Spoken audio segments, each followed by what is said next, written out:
Տեսնում եք, ոչ մի բան չի առանձնանում, չի փոխվում լոշիկից։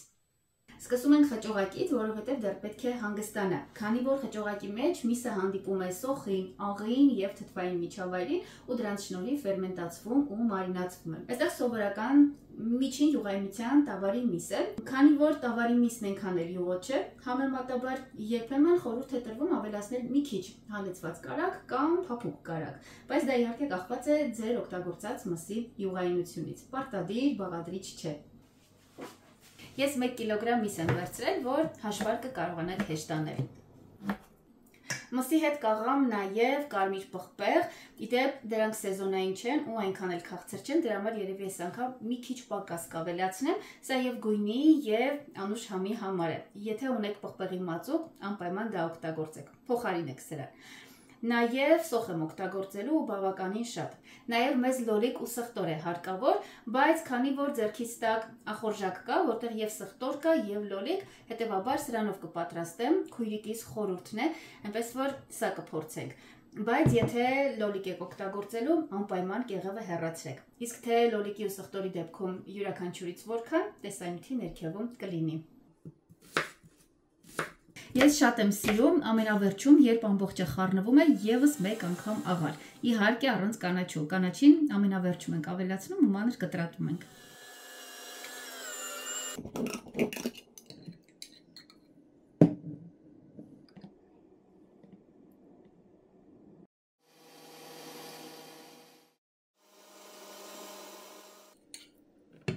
Մեկ կիլոգրամ մսից պատրաստելու դեպքում 1 ճաշի գթալ աղենք լցնում։ Բավականին լիքը։ Ավելացնում եմ 1 ճաշի գթալ քաղցր ու նույնքան էլ սև պղպեղ։ Ես սև պղպեղը քիչ ավելացրի, քանի որ ախորժակը բավականին կծու է։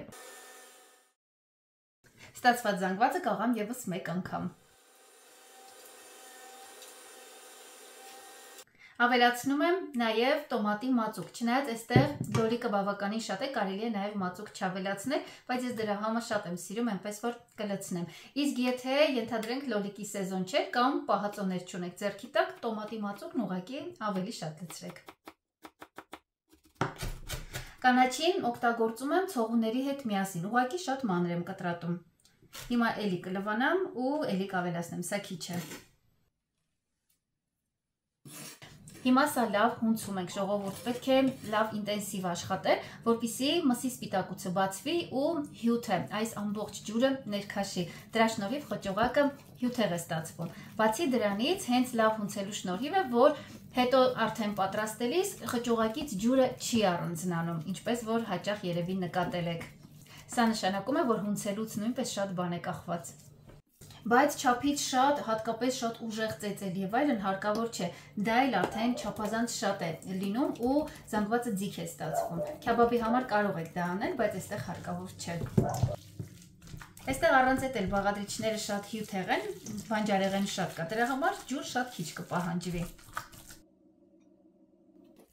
Իհարկե մանուշակագույն սոխը մի քիչ գույնի վրա ազդեց, սովորաբար ավելի վառ գեղեցիկ կարմիր գույն է ստացվում, բայց դե ոչինչ։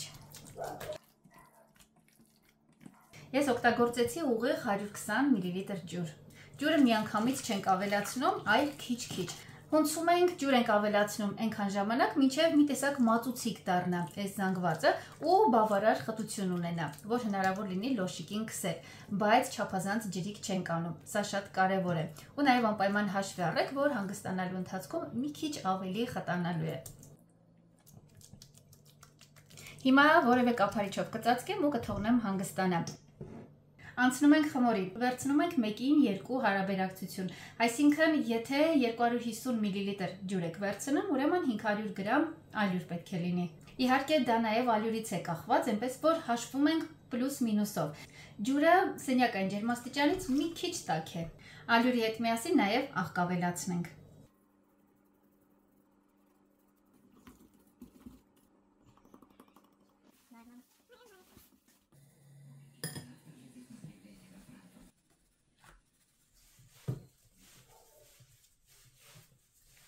Խմորը հունցում ենք, բայց շատ երկար չենք աշխատում, նույնիսկ կարող է այսպես անհամասեռ լինել, ոչինչ, թողնում ենք մոտ 20 րոպե հանգստանա։ Արդեն 20 րոպեն անցավ, նույնիսկ մի քիչ էլ ավելի։ Ու նրա շնորհիվ, որ խմորը հանգստացել է, հիմա շատ ավելի հեշտ կկարողանանք համասեռ հարթ գունդ ստանալ։ Տեսեք, հանգստանալուց հետո մոտ 1 րոպե, նույնիսկ դրանից քիչ աշխատեցի ու արդեն հարթ խմորը պատրաստ է։ Տեսնում եք, բավականին պինդ խմոր է ստացվել, բայց իհարկե չափազանց շատ ալյուր չեն կարել, չափազանց ծանր չէ։ Ժողովուրդ ջան, ձեռքիս այս այրվածքներին ուշադրություն մի դարձրեք, մեր տանը վերանորոգում է ու անդադար այսպես եռոզեռի մեջ ենք, այնպես որ երևի թե նորմալ է։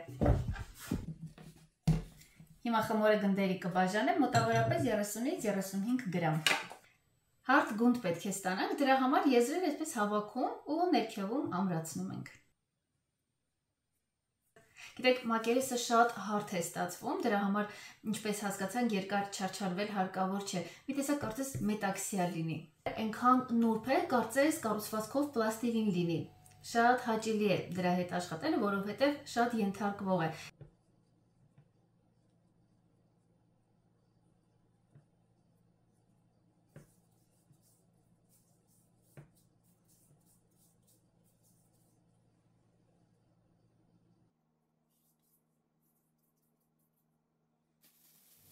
Ահա եւ բոլոր գնդերը։ Հիմա թողնում ենք մոտավորապես 20 րոպեով, որ հանգստանան ու խմորը թուլանա, որ հնարավոր լինի հեշտ կրկնակել։ Իդեպ սիրելիներս, ում հետաքրքիր է ասեմ, որ այս խմորը կարելի է նախորդ օրը պատրաստել, պահել սառնարանում ու հաջորդ օրը օգտագործել։ Կարող եք եւ ժենգալով հաց պատրաստել եւ լահմաջո, ինչ կուզեք։ Ժամանակը լրացավ, սկսում ենք գրտնակել։ Պետք է շատ բարակ լոշիկներ ստանանք։ Խճողակն էլ արդեն հանգստացել է ու պատրաստ է, կարող ենք սկսել։ Իդեպ երբեմն հարց եմ ստանում, թե ինչ անել, որպեսզի խճողակը լավ մնա լոշիկի վրա ու հանկարծ չառանձնանա։ Նման դեպքերում սիրելիներս ուղղակի խճողակի մեջ մի քիչ ալյուր ենք ավելացնում։ Հիմա կցուցադրեմ։ Իսկ լոշիկը աշխատելուց հետո, բացելուց հետո մի քիչ թափ ենք տալիս, որ շատ ալյուրոտ չլինի։ Այս երկու կարևոր քայլը կատարեք ու ավելի լավ կմնա։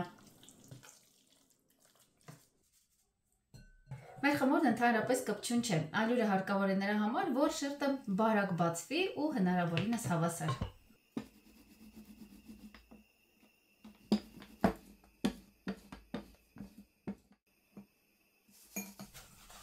Ավելորդ ալյուրն ենք թափ տալիս, քանի որ ալյուրը խանգարում է, որ միսը կպնի մակերեսին, բացի դրանից թավայի վրա այրվելու է։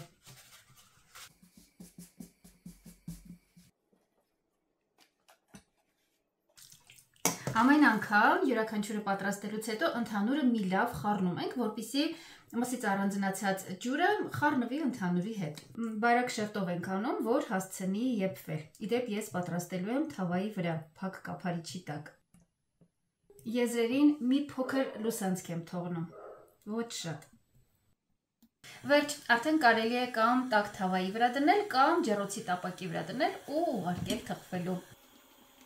Ժողովուրդ ջան, լահմաջոն հենց հայկական բաղադրատոմս է, մենք հայերովս դա պետք է շատ լավ իմանանք, ինչքան էլ որ պնդեն, որ արևելյան է։ Պարզապես մենք դարեր շարունակ պետականություն չենք ունեցել ու տարբեր երկրների ազդեցության տակ ենք եղել։ Բնականաբար մեր լավագույն խոհարարներն ու արվեստագետներն աշխատել են այդ երկրների համար ու իրենց ստեղծագործություններն անվանել են այդ երկրների լեզվով։ Ահա թե ինչու շատ ուտեստներ ոչ հայկական անուններ ունեն։ Հենց դրա պատճառով է, որ որոշակի ուտեստներ, անուշեղեններ նման երկրներում իրենցն են համարում։